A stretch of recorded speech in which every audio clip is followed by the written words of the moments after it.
Alors, les matériaux composites, on en voit partout, dans les avions, les voitures de sport, bref, la haute performance. Mais ce qui est fascinant, c'est que leur vraie force, eh bien, elle n'est pas visible à l'œil nu. Non, en fait, tout se joue à l'intérieur, dans une architecture cachée, une sorte de squelette invisible qui est conçu avec une précision incroyable. C'est là-dedans qu'on va plonger aujourd'hui pour comprendre ce qui les rend si spéciaux. Pour commencer, une question qui peut paraître toute simple. Pourquoi est-ce qu'une bête planche de contreplaqué se comporte différemment selon le sens dans lequel on la pose? On pourrait se dire, bon, du bois c'est du bois, mais en fait, pas du tout. Son orientation change absolument tout. Et c'est vraiment le point de départ parfait pour piger un concept fondamental dans le monde des matériaux. Et voilà, on touche au cœur du sujet. Le bois, il est ce qu'on appelle anisotrope. Alors oui, c'est un mot un peu barbare, mais ça veut juste dire que ses propriétés ne sont pas les mêmes dans toutes les directions. C'est tout. Une petite expérience toute simple le montre. Si on prend une planche de contreplaqué, qu'on la pose entre deux tréteaux et qu'on met un poids dessus, eh bien, elle va se plier beaucoup plus si on l'oriente à contre-fil. On parle d'une différence qui peut aller jusqu'à 15 mm avec le même poids. C'est juste énorme. Et ça nous dit tout sur le secret de sa fabrication. Bon, alors, c'est quoi ce secret? C'est assez simple en fait. D'abord, les fibres du bois, elles sont naturellement bien plus solides dans le sens de la longueur. Ensuite, le contreplaqué, ce n'est rien d'autre qu'un sandwich de plusieurs couches, ce qu'on appelle des plis, et le truc, c'est que ces couches sont collées en croisant le sens des fibres. Pour une planche à 7 plis, par exemple, on n'a pas un équilibre parfait, on va avoir 4 couches dans le sens le plus fort et seulement 3 dans l'autre.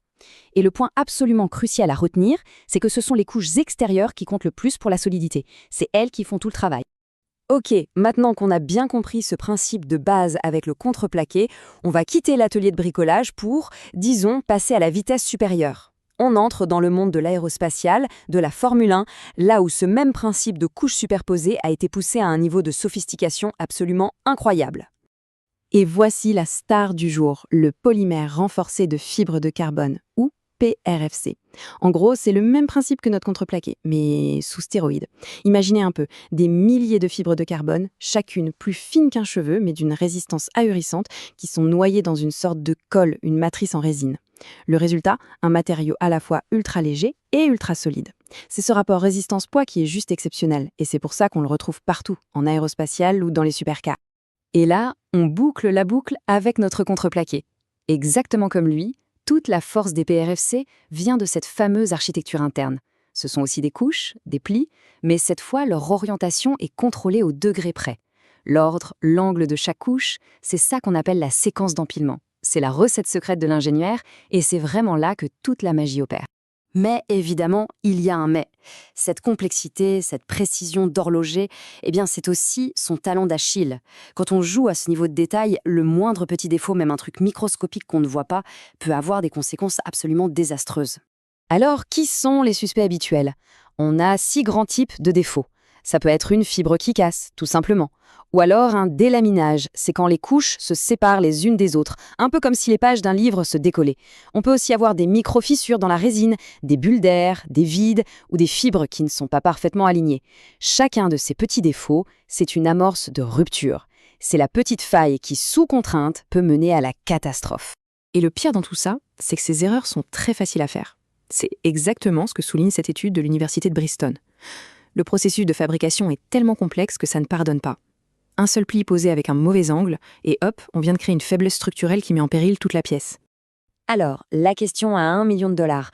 Comment on fait pour trouver ces défauts invisibles, cachés au cœur du matériau, sans être obligé de scier une aile d'avion en deux pour voir à l'intérieur? Eh bien, c'est tout l'enjeu de ce qu'on appelle l'inspection non destructive, ou IND. Et pour ça, les ingénieurs ont une véritable boîte à outils de super-héros. On a les ultrasons, qui fonctionnent exactement comme une échographie, pour voir s'il y a des décollements entre les couches. On a la radio au rayon X, un peu comme à l'hôpital, pour vérifier l'alignement des fibres et repérer les bulles. Et puis, il y a l'émission acoustique, ça c'est absolument fascinant. On met des micros sur la pièce et on écoute littéralement le bruit des micro-fissures qui se forment en temps réel quand on applique une charge. C'est un peu comme être le médecin du matériau. Mais tout ça, c'est déjà bien établi.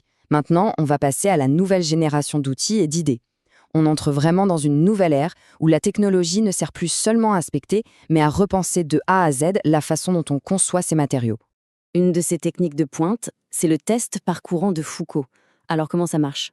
En gros, c'est une technique sans contact. On approche une sonde qui crée un petit champ magnétique. Comme les fibres de carbone conduisent l'électricité, elles réagissent à ce champ. En mesurant comment le champ est modifié, on peut en déduire l'orientation des fibres sous la surface. C'est un moyen incroyablement malin de voir ce qui se passe à l'intérieur sans rien toucher. Et voilà à quoi ressemblent les données brutes qui sortent de ce scanner. Au premier abord, on est d'accord, ça ressemble à du bruit, à un écran de vieille télé mal réglé. C'est un langage complètement codé. Pour nous, ça ne veut rien dire. Mais dans ce chaos apparent, chaque pixel, chaque variation de couleur contient une information ultra précieuse sur l'architecture cachée du matériau. Et là, c'est la traduction. C'est le moment où la magie des maths opère. On prend ces données brutes, ce charabia visuel, on leur applique des algorithmes complexes, et voilà le résultat. On transforme le bruit en une carte incroyablement claire et détaillée de l'architecture interne. Chaque couleur représente un angle de fibre différent. D'un coup, on peut lire la structure comme une carte routière. On voit l'histoire complète de comment la pièce a été construite, couche par couche. C'est déjà incroyable de pouvoir voir l'invisible avec une telle précision, n'est-ce pas? Mais et si on allait encore un cran plus loin? Et si, au lieu de juste vérifier une structure, on pouvait demander à une machine de concevoir pour nous la structure parfaite à partir de zéro? Eh bien, c'est précisément ce que certains chercheurs sont en train de faire, en utilisant des algorithmes génétiques. C'est un type d'intelligence artificielle qui imite l'évolution naturelle, le processus de Darwin. L'idée est simple, l'ordinateur crée des milliers de designs de composites au hasard, il les teste virtuellement, garde les plus performants, les croise entre eux pour créer une nouvelle génération, et il recommence le processus des dizaines de fois. C'est la survie du plus apte, mais pour des architectures de matériaux. Et regardez concrètement ce que ça donne. À gauche, on a la première génération. Les angles des couches sont totalement aléatoires. C'est le chaos de départ.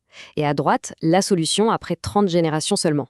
L'IA a trouvé une combinaison d'angles hyper spécifique, pas du tout intuitive, mais c'est cette combinaison précise qui est la meilleure solution possible pour répondre au cahier des charges. L'algorithme a exploré un nombre de possibilités qu'un cerveau humain ne pourrait jamais traiter pour trouver ce résultat optimal. Et c'est là qu'on arrive à ce point absolument fondamental, souligné par l'Université de Glasgow. Cette approche, elle fait voler en éclats les vieilles règles du métier. Pendant des décennies, les ingénieurs ont appris à construire des composites symétriques, bien équilibrés, parce que c'était plus simple à calculer et ça évitait les mauvaises surprises. Mais l'IA, elle, s'en fiche des règles. Elle explore un vaste espace de conception inexploré et découvre des solutions non symétriques, bizarres au premier abord, mais qui sont en réalité bien plus performantes. On est donc parti d'une simple planche de contreplaqué dans un atelier pour arriver à des matériaux conçus par une intelligence artificielle qui imite l'évolution. Le chemin parcouru est assez fou. Et ça nous laisse avec une question vertigineuse pour l'avenir. Qu'est-ce qu'on sera capable de construire le jour où on pourra non seulement voir la perfection à l'intérieur d'un matériau, mais la créer sur demande, la concevoir sur mesure pour n'importe quel défi imaginable? La question reste ouverte.